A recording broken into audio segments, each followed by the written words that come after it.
It was a Tuesday morning like any other in Madrid. The sun had barely begun to peek over the rooftops when I left the apartment, still smelling the freshly brewed coffee lingering in my nostrils. I had been paying the mortgage on our home for nearly 5 years, a cozy apartment in the Chimbery district that Luke and I had chosen together with the dream of building a life. As I walked toward the subway station, I recalled the long conversations we'd had about our future.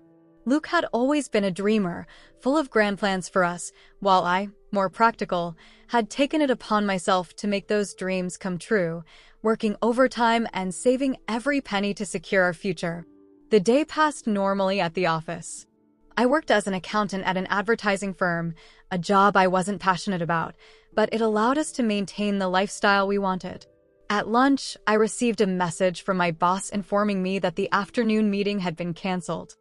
I decided to seize the opportunity to leave early and surprise Luke with a special dinner. I stopped by the San Miguel market to pick up fresh ingredients for a paella, Luke's favorite dish. As I chose the best seafood, I couldn't help but think about how things had changed in recent months. Luke had been distant, spending more time with his parents and less with me. I promised myself that tonight's dinner would be the perfect chance to reconnect. With bags full of groceries and my heart brimming with hope, I arrived home around 4 in the afternoon. When I opened the door, silence greeted me, but something felt off. The atmosphere was tense, as if the very air were charged with electricity. I set the bags down in the kitchen and made my way into the living room. What I saw left me frozen. There, on our sofa, sat my in-laws, Connie and Tony, with papers scattered across the coffee table. Luke stood in a corner, his expression unreadable at first glance. And by the door, as if it were just another piece of furniture, was a box containing my belongings. "What is going on here?" I asked, my voice trembling slightly. The ensuing silence was deafening. Connie and Tony exchanged glances, but it was Luke who finally spoke. "Mary," he said in a tone so cold it sent shivers down my spine, "I've sold the house to my parents." His tone was clinical, as if he were discussing the weather rather than something that would change our lives forever. For a moment, I thought it must be a cruel joke. But the disdainful smile on Luke's face confirmed that he was serious. "What do you mean you sold the house? Without even consulting me?" "I've paid every single mortgage installment," I exclaimed, feeling a mix of outrage and fear swell within me. Luke shrugged, a gesture that struck me as incredibly callous. "The house is in my name, Mary. Legally, I can do whatever I want with it." His words hit me like a sledgehammer, shattering all the dreams and plans we had built together. I looked to my in-laws, searching for any kind of explanation or support, but their faces remained impassive. Connie even seemed pleased, as if she had finally gotten what she'd long desired. "But why?" I managed to ask, tears welling in my eyes. "Why now? Why like this?" Luke stepped closer, and for a moment I thought he would embrace me, assuring me it was all a misunderstanding. Instead, he stopped a few steps away, maintaining an invisible barrier between us. "Things have changed, Mary. My parents need a place to live, and this house is perfect for them." I couldn't believe what I was hearing.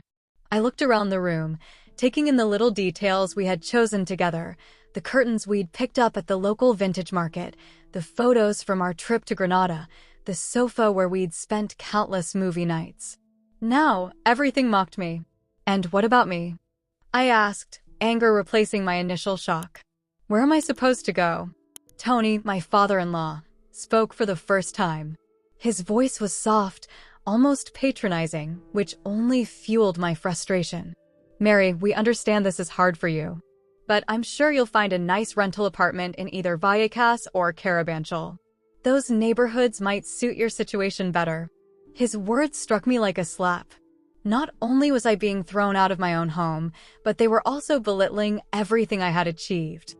I felt a knot forming in my throat, a mix of indignation and sorrow threatening to choke me. "You can't do this," I insisted, trying to keep my composure. "I've invested everything in this house. Every euro I earned went toward paying for it." "You can't just," Luke interrupted, his voice dripping with a cold finality I'd never heard before. "Yes, I can, Mary. It's done. The papers are signed. You have a week to pack your things and leave." In that moment, something inside me shattered. All the promises, the shared dreams, the plans for the future, everything crumbled before my eyes. I searched Luke's face for any trace of the man I had fallen in love with, but all I saw was a stranger. "Don't you think you'll regret this?" I asked more as a plea than a question. I needed to believe that there was still some goodness left in him, some remnant of the Luke I once knew and loved. But his answer was like a dagger straight to my heart. With that sneering smile I had always despised, he looked me squarely in the eyes and said, "No, believe me, I won't." Those words were the spark that ignited something inside me. I felt an invisible armor form around my heart, hardening my resolve. I was no longer just sad, I was fiercely determined. I wasn't going to let them trample over me like this. Without another word, I headed for our bedroom. No, not our anymore, it was just mine now. I began pulling clothes from the closet, stuffing everything I could into a suitcase I found on the top shelf. Photos, documents, memories, anything that would fit. As I packed, I heard Luke and his parents murmuring in the living room. They spoke quietly, as if afraid I might hear, but I caught fragments. "It's for the best. It was never enough for you. A new life." Every phrase was a reminder of the betrayal I was experiencing. Yet instead of breaking me, each word only fueled my resolve. I was going to fight, not just for the house, but for my dignity. When I emerged from the bedroom with my suitcase, all three of them stared at me in surprise. Perhaps they expected me to plead or cry. But I had already shed enough tears. "This isn't over," I declared, meeting their eyes. "I don't know how, but I'm going to fight for what's mine." Luke scoffed. "And how do you plan on doing that? Legally, you have no rights." For a moment, doubt crept in. He was right, after all. The house was in his name. But then I remembered something. Without a word, I returned to the bedroom and went straight to the small desk in the corner. In the bottom drawer lay a blue folder I had meticulously kept over the years. Back in the living room, facing their bewildered stares, I opened the folder. Inside were all the receipts for the mortgage payments, each one bearing my name and the date of payment. "Maybe the house is in your name, Luke," I said, newfound confidence rising in me, "but I have proof that I've paid every single cent." For a moment, Luke's expression shifted. A mix of surprise and worry flashed across his face. But he quickly regained his composure. "That doesn't change anything," he said, though his voice no longer held its former assurance. I gathered the folder and tucked it into my suitcase. "We'll see," I replied. With that, I headed for the door. Before leaving, I turned back one last time. "One day you'll realize the mistake you made, Luke. And when that day comes, it'll be too late." With those words, I walked out of the apartment, leaving behind not only my home, but a part of my life. The cool Madrid afternoon air hit my face, and for a moment, I felt lost. But as I strolled through the familiar streets of Chimbury, I sensed something new awakening within me, a strength I never knew I possessed. I didn't know what the future held, but one thing was clear. This wasn't the end. It was only the beginning of my fight for justice and reclaiming what was rightfully mine. I left the building with determined steps, but as soon as I turned the corner, my legs gave out. I leaned against the brick wall of an old building, trying to process everything that had just happened. The distant bustle of Few and Carroll Street contrasted sharply with the silence inside me. I pulled my phone from my bag and, with trembling fingers, dialed the number of Carla, my best friend since childhood in Alcalá de Henares. After 3 rings, I heard her cheerful voice. "Mary, how are you?" "I was just about to call you." "Carla," I interrupted, my voice breaking. "I need your help." "Luke, he sold the house." There was a moment of silence on the other end. "What?" "Mary, what are you talking about? Come over right now." Half an hour later, I was sitting on the couch of Carla's small apartment in Malesana, a cup of chamomile tea in hand. I recounted everything from the moment I walked into the house to my dramatic exit. Carla listened intently, her expression shifting from shock to outrage. "I can't believe it," she finally said, shaking her head. "I always knew Luke had an egoistic side, but this is on another level." "And his parents?" Oh my God, what a bunch of jerks. I nodded, feeling the tears welling up again. I don't know what to do, Carla. That house. I put everything into it. Every extra hour, every bonus, every saved cent.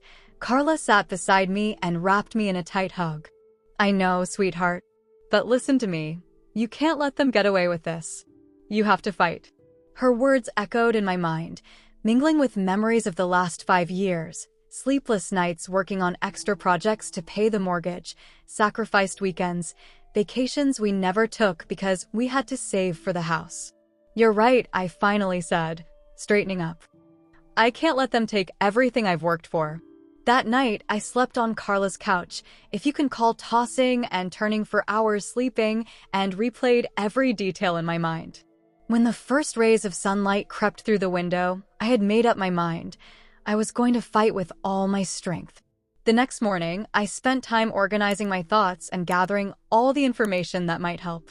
Carla helped me list every payment I had made, every improvement we'd done to the house, even the conversations Luke and I recalled having about our future plans.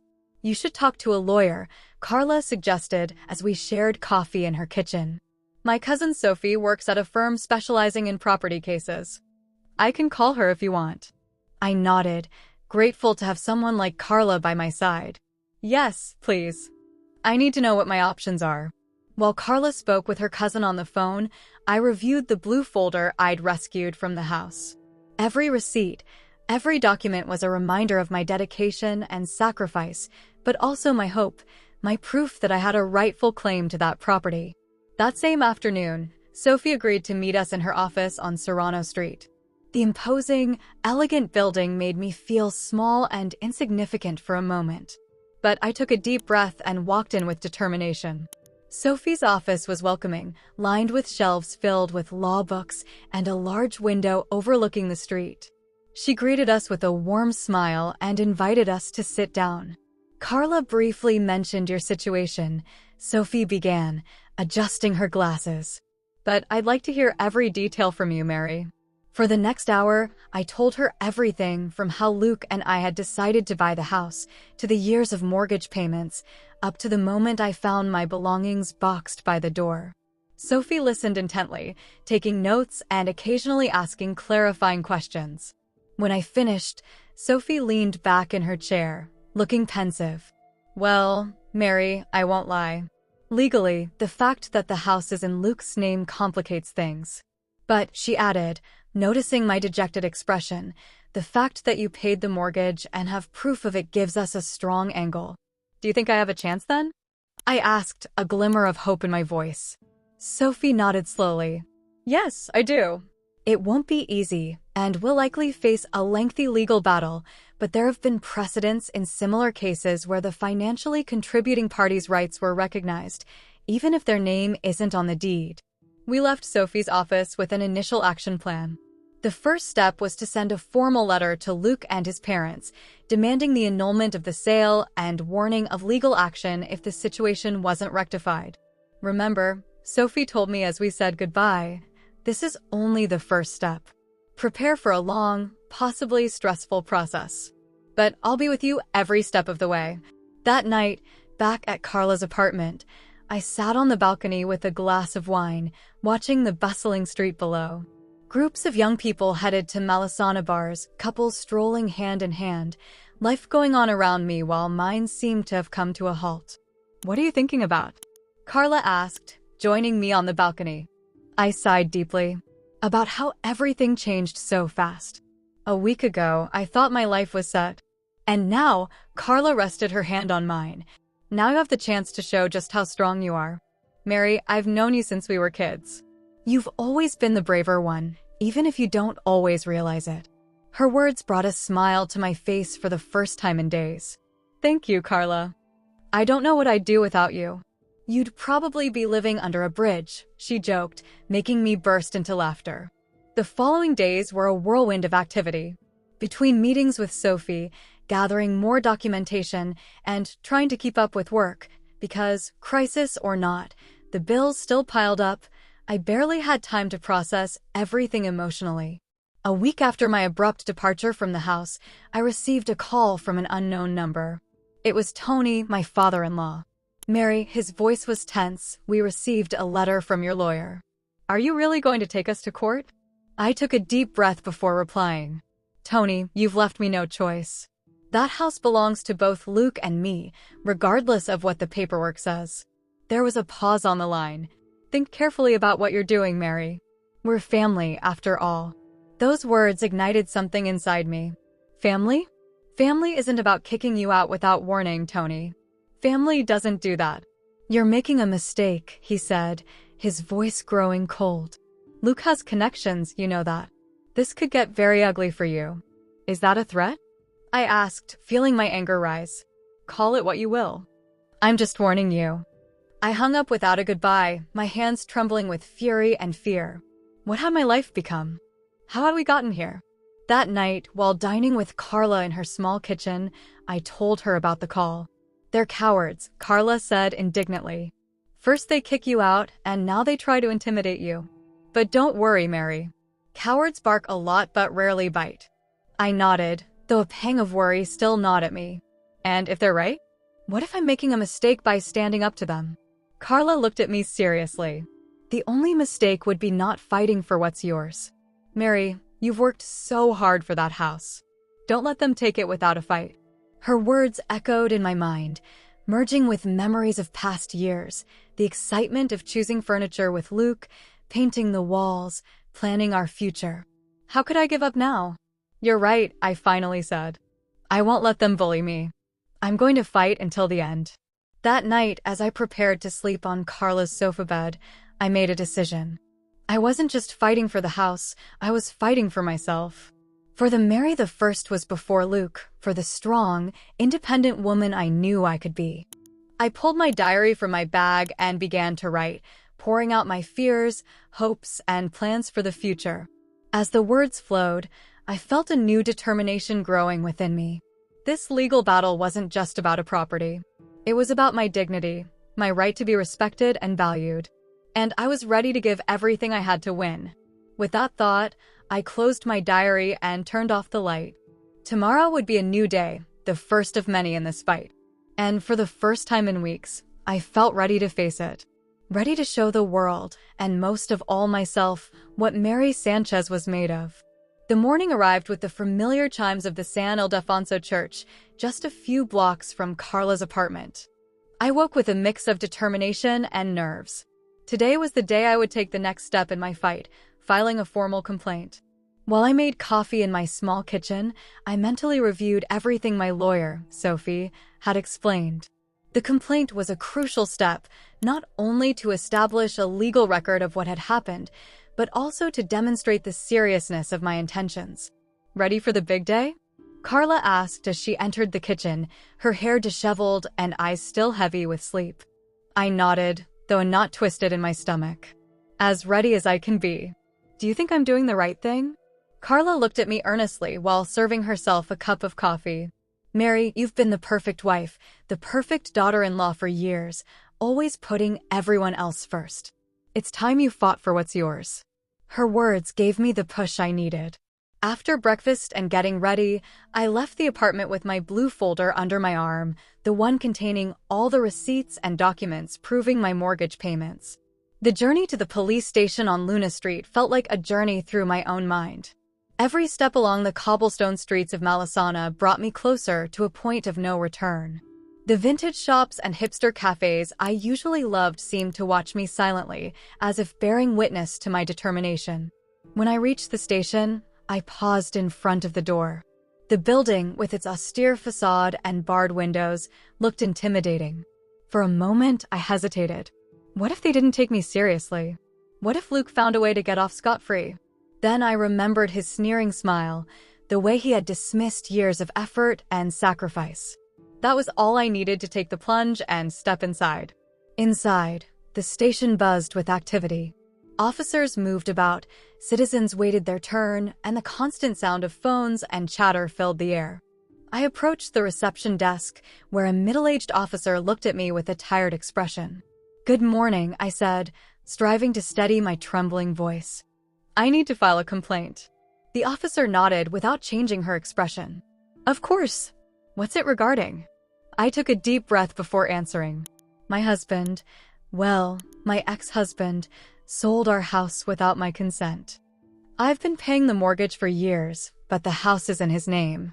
The officer's expression shifted slightly, showing a hint of interest. I understand. It's a complicated case. Please wait a moment. Minutes later, I found myself sitting across from a detective, a man in his 50s with kind eyes and an expression of seasoned experience. He introduced himself as Inspector Ramirez. All right, ma'am, he began, glancing over the form I had filled out. Sanchez, I completed. Mary Sanchez. Inspector Ramirez nodded. Ms. Sanchez, please tell me exactly what happened. For the next hour, I recounted the entire story, from how Luke and I had bought the house, through the years of mortgage payments, to the moment I found my belongings boxed by the door and the news of the sale. The inspector listened intently, asking occasional questions to clarify details. Do you have proof of these payments? He finally asked.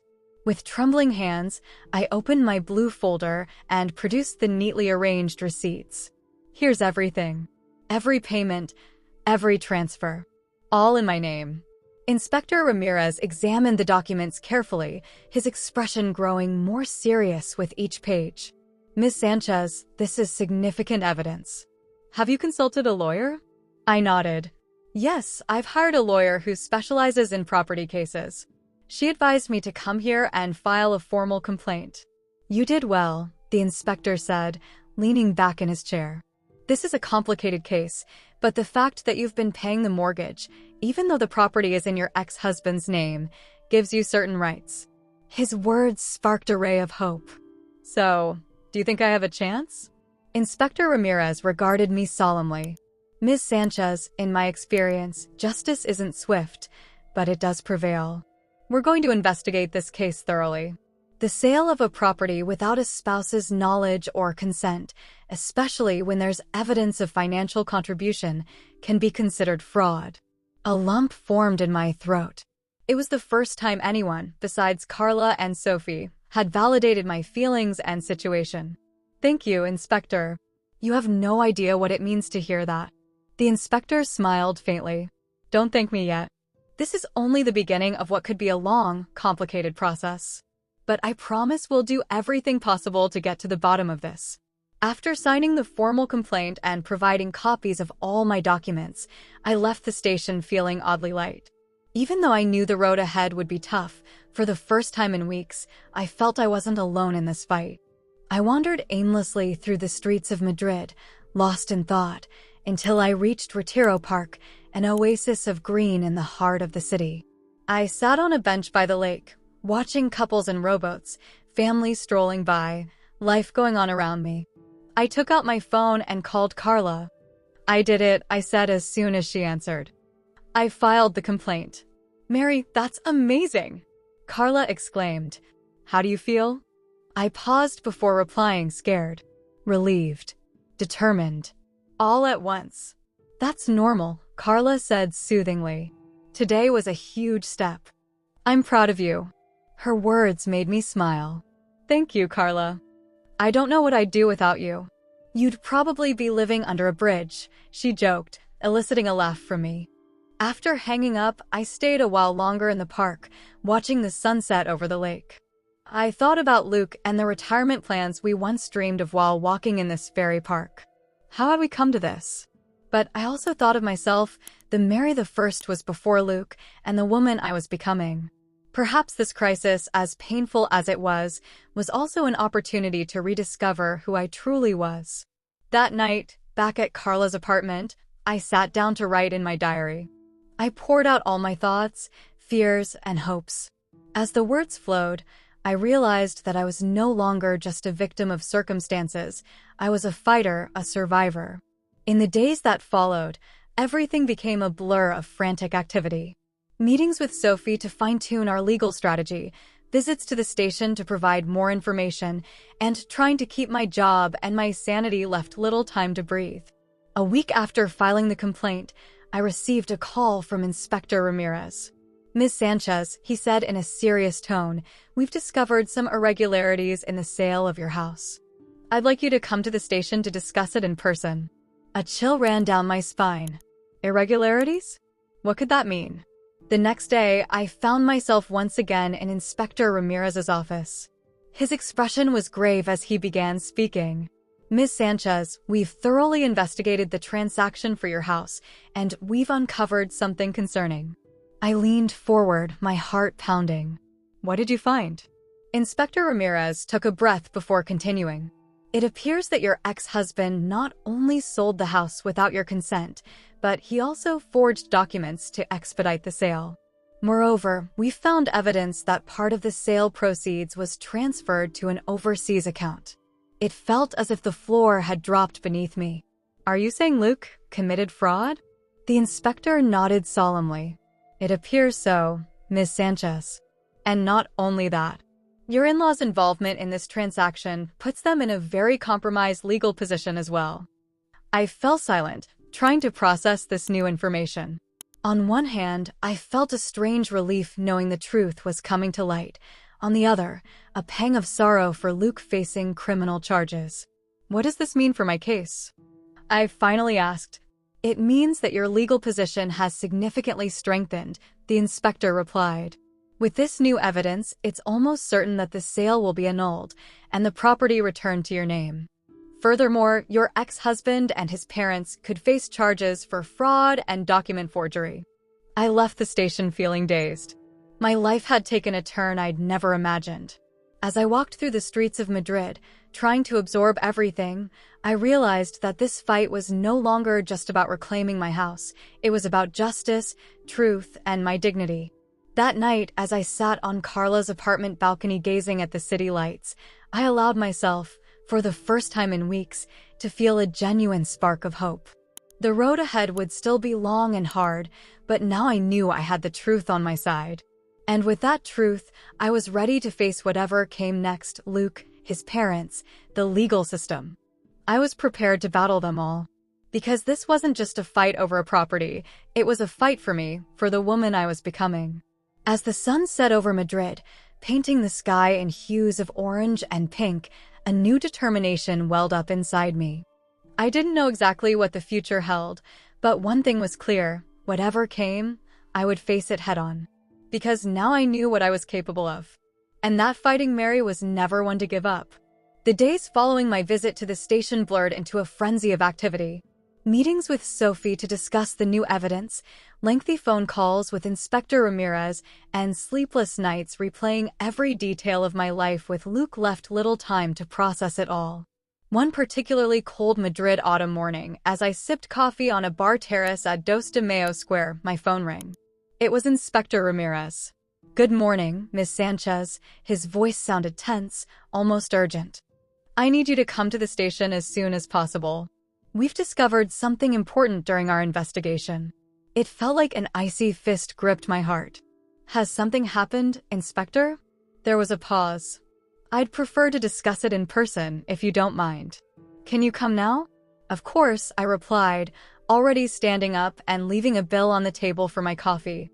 I'll be there in half an hour. The trip to the station was torturous.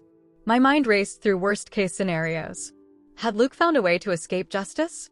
Had his parents filed a counterclaim? Or had they discovered something that invalidated my case? When I arrived, I was escorted directly to Inspector Ramirez's office. He looked years older than the last time I'd seen him, just days ago, and his face was etched with fatigue and worry. Ms. Sanchez, thank you for coming so quickly, he said, gesturing for me to take a seat. What I'm about to tell you is very serious. It felt as if time had stopped. What's happened, Inspector? Taking a deep breath, he continued, during our investigation into the sale of your house, we've uncovered irregularities far more serious than we initially thought. He leaned forward, eyes locked on mine. Upon reviewing your ex-husband's bank accounts and the records of the sale, we found evidence of a much broader fraud scheme. I blinked, trying to process his words. A fraud scheme? I don't understand. Ms. Sanchez, he said softly yet firmly, it appears that your ex-husband not only forged documents to sell the house, but we've uncovered a series of suspicious transactions dating back several years. Large sums of money, shell companies, offshore accounts. I was left breathless. Luke? My Luke? The man I had shared my life with for years? It couldn't be true. But how? I managed to whisper. I lived with him. How could I not have noticed? Inspector Ramirez looked at me with compassion. Sometimes, the people closest to us are the best at hiding things. Your ex-husband appears to have been very careful in keeping his illegal activities separate from his domestic life. It felt like the world was collapsing around me. Every memory, every moment shared with Luke was now tainted with doubt. How much of our life together had been real? How much had been an elaborate lie? And his parents? I asked, suddenly thinking of my in-laws. Are they involved too? The inspector nodded gravely. I'm afraid so. While we're still determining the full extent of their involvement, it appears they were aware of at least part of his activities and may have profited from them. I slumped in my chair, feeling as though the air had been sucked out of me. Suddenly, the sale of the house, which had seemed like the end of the world just weeks ago, appeared trivial compared to the magnitude of what was unfolding. What happens now? I finally managed to ask after a long silence. Inspector Ramirez rubbed his forehead, a gesture that conveyed the weight of the situation. Ms. Sanchez, this significantly changes the landscape of your case. On one hand, it further strengthens your legal position regarding the house. With this new evidence, it's almost certain that the sale will be voided and the property returned to your name. I nodded numbly, the house suddenly feeling unimportant. On the other hand, he continued, I'm afraid your ex-husband and his parents now face very serious charges, massive fraud, tax evasion, possible money laundering. The investigation is ongoing, but it's likely to end in criminal court. His words echoed in my ears as I struggled to process them. Luke, the man I had planned to spend my life with, was now a criminal? And my in-laws, who always prided themselves on their integrity and family values, were complicit in a fraud scheme? Ms. Sanchez, the inspector's voice brought me back. I know this is a lot to take in. But I need to ask, were you aware of or did you suspect any of these activities? I shook my head vehemently. No, Inspector. I had no idea. I trusted Luke completely. I never imagined. He nodded, seemingly satisfied with my answer. I understand, and I believe you. All indications point to you not being involved. In fact, it appears you've also been a victim of this fraud, albeit in a different way. I left the station feeling as if I were trapped in a nightmare. The streets of Madrid, once so familiar and welcoming, now seemed strange and threatening. Every passerby could be hiding dark secrets, every building concealing lies and deceit. Almost unconsciously, my feet led me to Retiro Park. I sat on a bench by the lake, watching people stroll by, oblivious to the storm raging within me. Couples in love, families with children, elderly folks basking in the sun. How many of them were living a lie without even knowing it? I pulled out my phone and called Carla. I needed someone I could trust completely. Mary? What's wrong?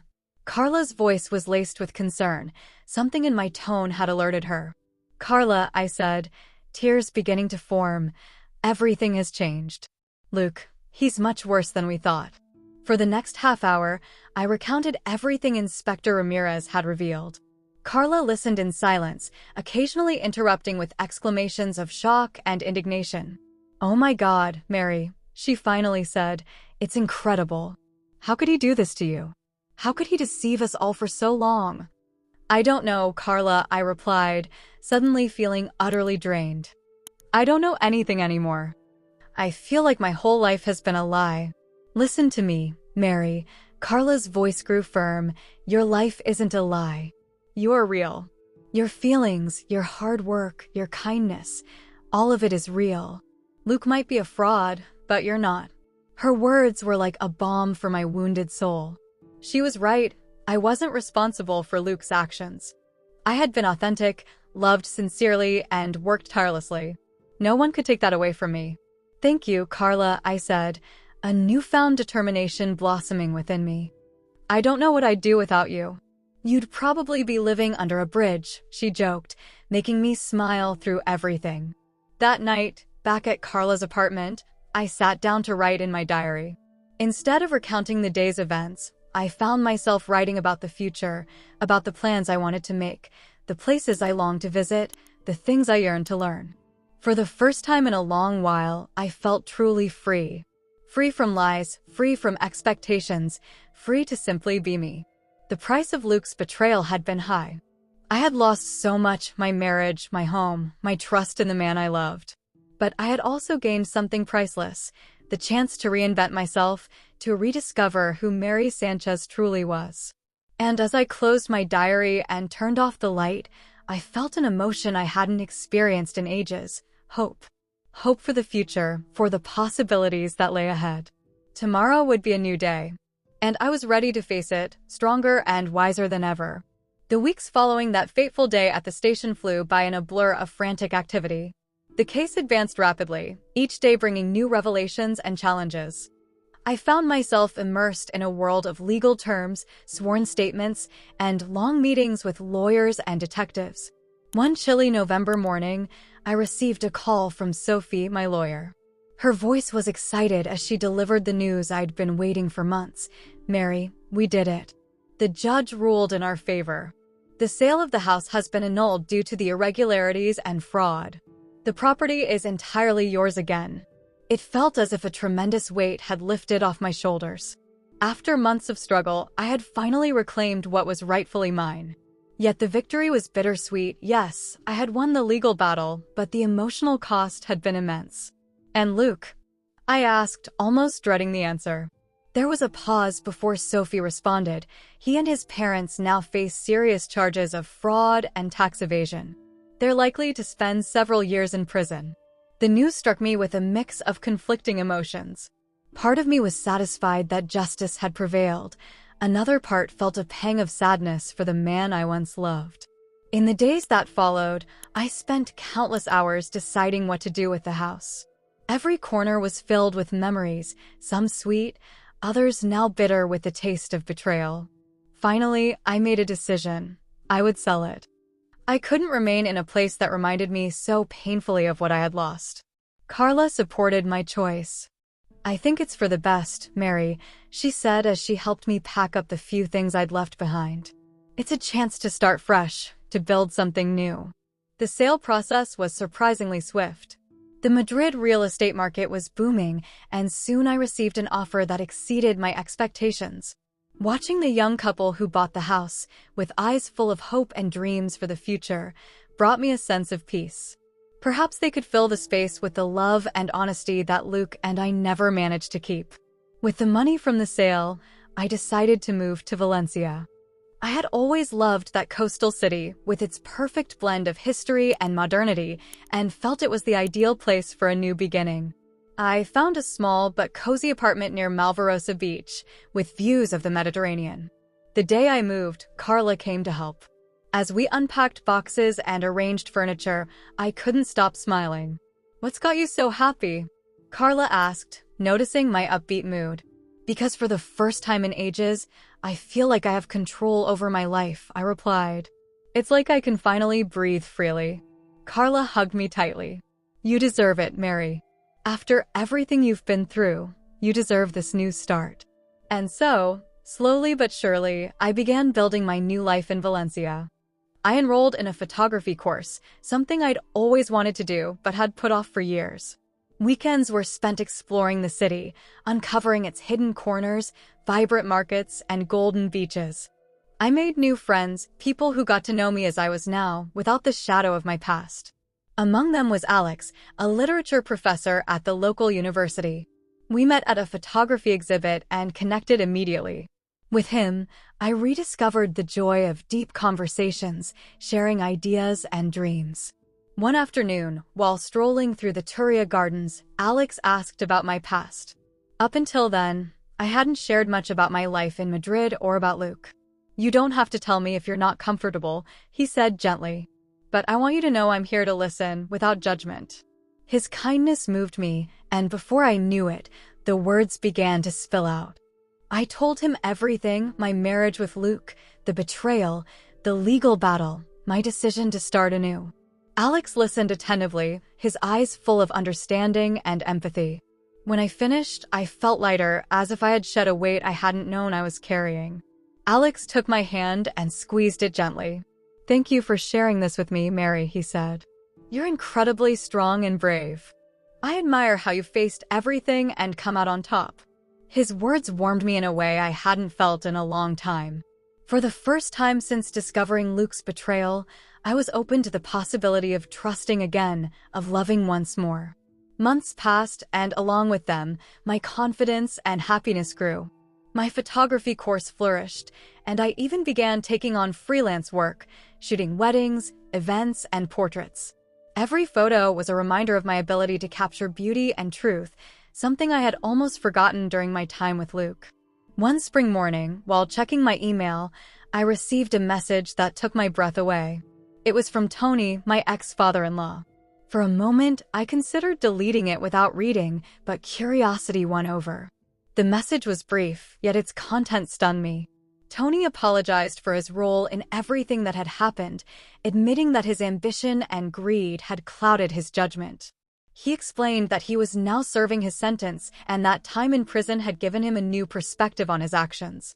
"I know you'll probably never forgive us," the message read, "and I don't blame you. I just wanted you to know that I deeply regret the pain we caused you. I hope you found the happiness you deserve." I read the message several times, unsure how to feel. Part of me wanted to cling to my anger and resentment, but another part, the part that had grown and matured, felt a strange sense of closure. I decided not to respond, at least not yet. Perhaps one day, when the wounds had fully healed, I might find the strength to offer the forgiveness Tony sought. For now, it was enough to know that he recognized the harm he'd caused. That night, sitting on my balcony overlooking the sea, I reflected on everything that had happened over the past year. I had lost so much: my marriage, my home, my trust in the man I loved. But I had also gained things that money couldn't buy: inner strength, self-discovery, new friendships, and a newfound passion for photography. I thought about Luke, now imprisoned by the consequences of his own making, both literally and figuratively. I wondered if he would ever find the redemption that Tony seemed to be seeking. But I realized that it was no longer my responsibility to worry about him. Our paths had diverged, and I had to look ahead. The sound of my phone interrupted my thoughts. It was a message from Alex, asking if I wanted to go out for dinner. I smiled as I replied affirmatively. Life was moving on, and I was grateful for it. As I got ready to leave, I paused in front of the mirror. The woman staring back was not the same one from a year ago. She was stronger, wiser, more self-assured. Luke's betrayal had been painful, but it had also been the catalyst for my transformation. I left my apartment and headed to the restaurant where I had arranged to meet Alex. The streets of Valencia buzzed with life, and I felt deeply grateful for this second chance to reinvent and rediscover myself. Luke's betrayal had marked the end of one chapter in my life, but it was also the beginning of a new, exciting one. And as I walked through the streets of my new city, heart filled with hope and eyes set on the future, I knew with certainty that the best was yet to come. Life had given me a second chance, and I was determined to make the most of it. Because in the end, true redemption wasn't found in Luke's remorse or his parents' apologies. It was in my own ability to overcome adversity and flourish. With a smile on my face and a light heart, I stepped toward my future, ready to write the next pages of my story. A story of resilience, self-love, and the incredible capacity of the human spirit to rise from the ashes of betrayal. My story. The story of Mary Sanchez. That evening, as night fell over Madrid and painted the sky in shades of orange and purple, I sat on Carla's apartment balcony, watching the people moving about on the street, each lost in their own world, oblivious to the storm that had shaken mine. Suddenly, my phone buzzed with a message. It was from Luke. My heart skipped a beat when I saw his name. It was the first time he had contacted me since the truth about his illegal activities came to light. The message was brief and to the point: "We need to talk." Those 3 words unleashed a whirlwind of emotions within me: anger, sadness, curiosity, fear, all mixing into a confusing cocktail that churned in my stomach. What could he possibly want now? What more lies was he going to try to sell me? Carla, busy preparing dinner in the kitchen, noticed the change in my mood. What's wrong, Mary? You look like you've seen a ghost. I showed her the message, unable to find the words to describe my feelings. Carla frowned as she read it. You don't have to see him if you don't want to, she said, her voice heavy with concern. After everything he's done, you owe him nothing. She was right, of course. I owed Luke nothing. Yet a part of me, the part still searching for answers, still desperate to understand how the man I loved had become a stranger, wanted to hear him out. I'm going to see him, I decided finally. I need to close this chapter once and for all. We agreed to meet at a neutral cafe, a public place where I'd feel safe. I chose the bicycle, a cozy spot in the heart of Malesana, busy enough so I wouldn't be alone with him, yet quiet enough for a conversation. I arrived early and picked a table in a corner where I could see the door. My hands trembled slightly as I held my coffee cup, my mind replaying over and over what I wanted to say. Then I saw him walk in. Luke. The man with whom I had shared years of my life, the man I thought I knew so well. But now, as he approached, he seemed completely unfamiliar. He had grown a beard, and his face bore the marks of fatigue and stress. Gone was the confident, arrogant aura he once had. He looked defeated. Mary, he said softly as he reached the table, thank you for coming. I said nothing, merely gesturing for him to sit. We sat in silence for a moment, the noise of the cafe filling the void between us. Finally, Luke spoke. I know you probably hate me right now, and you have every right to.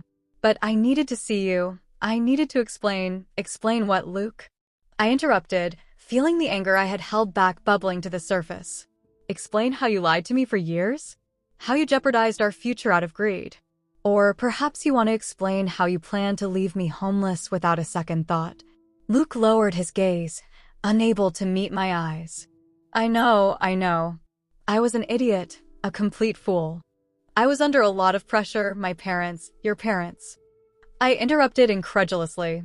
Are you really going to blame your parents for your own actions? He shook his head. No, you're right. I can't blame anyone but myself. I made the wrong choices. I took the easy way out instead of doing what was right. I looked at him, trying to reconcile the man before me with the Luke I thought I knew. Why, Luke?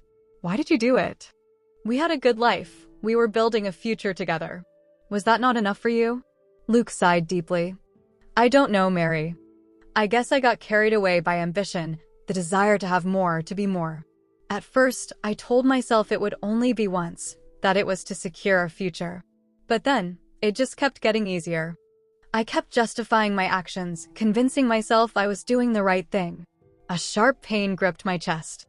The man I had loved with all my heart, the one I had trusted with my life and future, had betrayed me in the deepest way possible. And selling the house? I whispered. How could you do that to me? Luke closed his eyes as if the memory pained him physically. I was desperate. Everything was falling apart around me. I thought if I sold the house and left, I could start over somewhere else. It was cowardly, I know. It's unforgivable. We sat in silence, the weight of his confession hanging between us. Finally, I summoned the courage to ask the question that had haunted me since I discovered the truth. Did you ever really love me, Luke? Or was I just another part of your elaborate facade? For the first time, Luke looked up, tears glistening in his eyes. I loved you, Mary.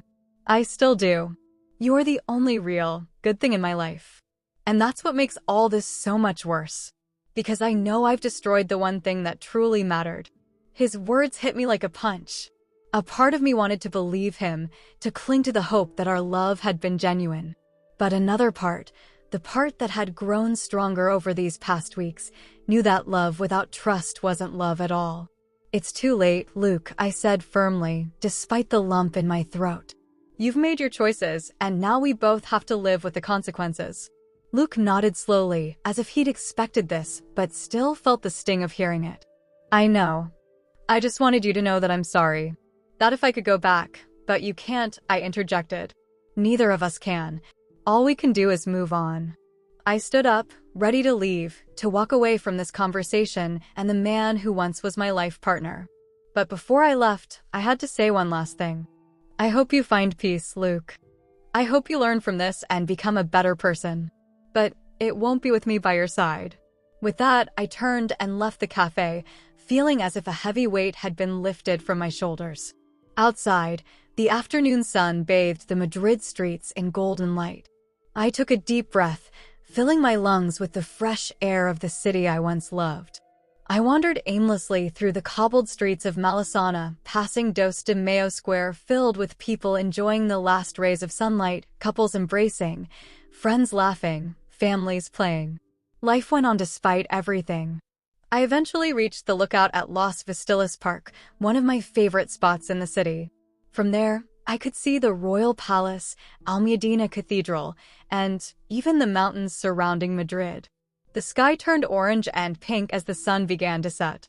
I pulled out my phone and called Carla. "How did it go?" she asked as soon as I answered, concern evident in her voice. "It was necessary," I replied after a moment. "I think I can finally close this chapter of my life." "Are you okay?" she asked. I pondered for a moment. Was I really okay? I had been on an emotional roller coaster these past weeks, losing my home, my marriage, and my trust in the man I once loved. But I had also gained something invaluable. I had rediscovered myself. "Yes," I finally said, surprised by the firmness in my own voice. "I'm okay. In fact, I think I'm better than ever." I could almost picture Carla's smile on the other end of the line. "I'm so happy for you, Mary. You deserve it." That night, back at Carla's apartment, I sat down to write in my diary. But instead of recounting the events of the day, I found myself writing about the future, about the plans I wanted to make, the places I wanted to visit, the things I longed to learn. For the first time in a long time, I felt truly free. Free from the lies, free from expectations, free to simply be me. The cost of Luke's betrayal had been high. I had lost so much, suffered more than I ever thought possible. But I had also gained something priceless, the chance to reinvent myself, to rediscover who Mary Sanchez really was. And as I closed my diary and prepared for sleep, I felt a stirring of hope, a hope for the future, for the possibilities ahead. Tomorrow would be a new day, and I was ready to face it, stronger and wiser than ever. The weeks after my meeting with Luke passed in a blur of frantic activity. The case moved quickly, with new revelations and challenges each day. I became immersed in a world of legal jargon, sworn affidavits, and long meetings with attorneys and detectives. One chilly November morning, I received a call from Sophie. Her voice was filled with excitement as she shared the news I'd been waiting for months. "Mary, we did it. The judge has ruled in our favor.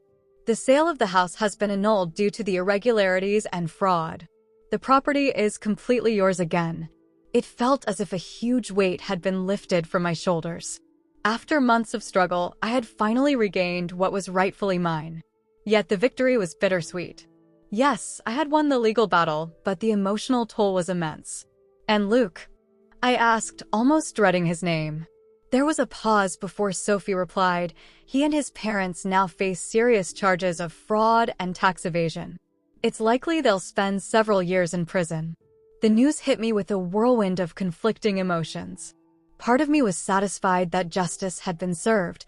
Another part felt a twinge of sorrow for the man I once loved. In the following days, I spent hours contemplating what to do with the house. Every corner was steeped in memories, some sweet, others now bitter with the sting of betrayal. Finally, I decided I would sell it.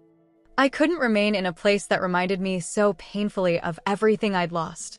Carla supported my decision. "I think it's for the best, Mary," she said as she helped me pack up a few things I'd left behind. "It's an opportunity to start over, to build something new." The sale process was surprisingly swift. Madrid's real estate market was booming, and soon I received an offer that exceeded my expectations. Watching the young couple who bought the house, with bright, hopeful eyes and dreams for the future, brought me peace. Perhaps they could fill that space with the love and honesty that Luke and I never managed to sustain. With the proceeds from the sale, I decided to move to Valencia. I had always adored that coastal city, with its perfect blend of history and modernity, and felt it was the ideal place for a fresh start. I found a small but cozy apartment near Malvarosa Beach, overlooking the Mediterranean. The day I moved, Carla came to help. As we unpacked boxes and arranged furniture, I couldn't stop smiling. "What's got you so happy?" Carla asked, noticing my buoyant mood. "Because, for the first time in ages, I feel like I have control over my life," I replied. "It's as if I can finally breathe freely." Carla hugged me tightly. "You deserve it, Mary. After everything you've been through, you deserve this new opportunity." And so, little by little, I began to build my new life in Valencia. I enrolled in a photography course, something I had always wanted to do but had postponed for years. I spent weekends exploring the city, discovering its hidden corners, vibrant markets, and golden beaches. I made new friends, people who knew me as I was now, without the weight of my past. Among them was Alex, a university literature professor. We met at a photography exhibit and connected immediately. With him, I rediscovered the joy of deep conversations, sharing ideas and dreams. One afternoon, as we strolled through the Turia Gardens, Alex asked about my past. Until then, I hadn't shared much about my life in Madrid or about Luke. "You don't have to tell me if you're not comfortable," he said, sensing my hesitation. "But I want you to know I'm here to listen, without judgment." His kindness moved me, and before I knew it, the words began to flow. I told him everything: my marriage with Luke, the betrayal, the legal battle, my decision to start anew. Alex listened attentively, his eyes full of understanding and empathy. When I finished, I felt lighter, as if I had released a burden I hadn't known I was carrying. Alex took my hand and squeezed it gently. "Thank you for sharing that with me, Mary," he said. "You're an incredibly strong and brave woman. I admire how you faced everything and come through it." His words warmed me in a way I hadn't felt in a long time. For the first time since discovering Luke's betrayal, I was open to the possibility of trusting and loving again. Months passed, and with them, my confidence and happiness grew. My photography course flourished, and soon I began taking freelance jobs, shooting weddings, events, and portraits. Every photo I took was a reminder of my ability to capture beauty and truth, something I had nearly forgotten during my time with Luke. One spring morning, as I was checking my email, I found a message that left me breathless. It was from Tony, my ex-father-in-law. For a moment, I considered deleting it without reading, but curiosity got the better of me. The message was brief, yet its content shocked me. Tony apologized for his role in everything that had transpired, admitting that his ambition and greed had clouded his judgment. He explained that he was now serving his sentence and that his time in prison had given him a new perspective on his actions. "I know you'll probably never forgive us," the message read, "and I don't blame you. I just wanted you to know that I deeply regret the pain we caused. I hope you found the happiness you deserve." I read the message several times, unsure how to feel. Part of me wanted to cling to the anger and resentment, but another part, one that had grown and matured in recent months, felt a strange sense of closure. I decided not to reply, at least not for now. Perhaps someday, when the wounds had fully healed, I might find the strength to offer forgiveness. For now, it was enough to know he recognized the harm he had caused. That night, sitting on my balcony with a view of the sea, I reflected on everything that had happened over the past year. I had lost so much: my marriage, my home, my trust in the man I once loved. But I had also gained something invaluable: inner strength, self-discovery, new friendships, and a renewed passion for photography. I thought of Luke, now trapped in the prison of his own making, both literally and figuratively. I wondered if he would ever find the redemption that Tony seemed to be seeking. But I realized that it was no longer my responsibility to worry about him. Our paths had diverged, and I had to move forward. The sound of my phone brought me back to reality. It was a message from Alex, asking if I wanted to go out for dinner. I smiled and replied affirmatively. Life was moving on, and I was grateful for it. As I got ready to leave, I paused before the mirror. The woman looking back was different from the one I'd been a year ago, stronger, wiser, more self-assured. Luke's betrayal had been painful, but it had also been the catalyst for my transformation. I left my apartment and headed to the restaurant where I had arranged to meet Alex.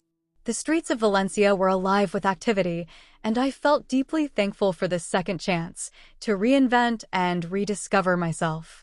Luke's betrayal had closed one chapter of my life, but it also opened the door to a new, exciting one. And as I walked through the streets of my new city, my heart filled with hope and my eyes on the future, I knew with certainty that the best was yet to come. Life had given me a second chance, and I was determined to make the most of it. In the end, true redemption wasn't found in Luke's remorse or his parents' apologies. It was in my own ability to overcome adversity and blossom. With a smile on my lips and a light heart, I stepped toward my future, ready to write the next pages of my story, a story of resilience, self-love, and the incredible capacity of the human spirit to rise from the ashes of betrayal. My story. The story of Mary Sanchez.